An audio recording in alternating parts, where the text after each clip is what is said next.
হামরোগের চিকিৎসায় সম্পদ বিক্রি করেছে 4% পরিবার। 61% পরিবার খুইয়েছে সঞ্চয়, আর চিকিৎসার ব্যয় মেটাতে ঋণ নিয়েছেন 89% ভুক্তভোগী। প্রতিটি পরিবারের চিকিৎসা ব্যয় হয়েছে গড়ে 16,000 টাকা। সরকারি হাসপাতালে চিকিৎসাধীন রোগীর পরিবারের উপর জরিপ চালিয়ে এই তথ্য দিয়েছে রেড ক্রিসেন্ট সোসাইটি। ঢালাইয়ের সেরা প্রিমিয়ার সিমেন্ট।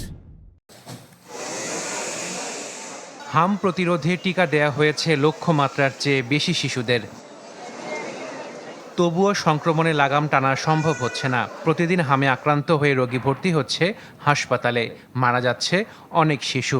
গেল 4.5 মাসে উপসর্গ এবং হামে আক্রান্ত হয়েছেন প্রায় 1.5 লাখ, আর প্রাণ ঝরেছে 847 জনের। আক্রান্তদের বেশিরভাগই চিকিৎসা নিয়েছেন দেশের সরকারি হাসপাতালে।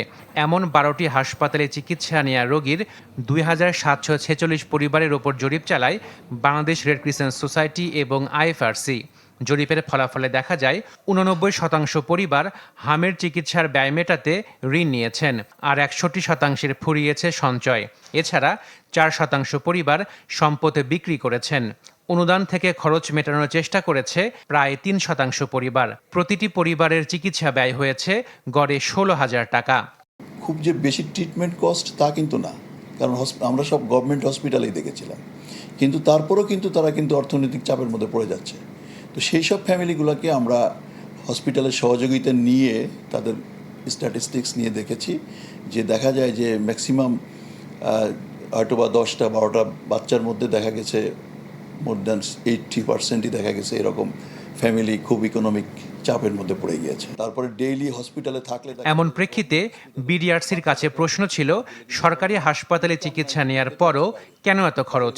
মা বাবা দুইজনে যে ছোট বাচ্চাকে নিয়ে বসে আছে, তাদের কাজে যেতে পারে নাই, সো অটোমেটিক্যালি তাদের অর্থনৈতিক একটা চাপের মধ্যে পড়ে গেছে।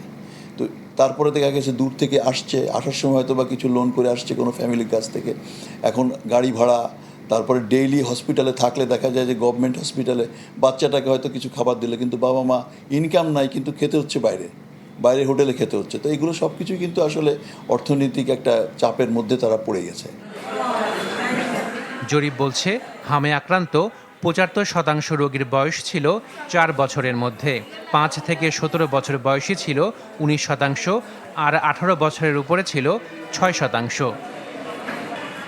Ashikin Prince, channel 24, Dhaka.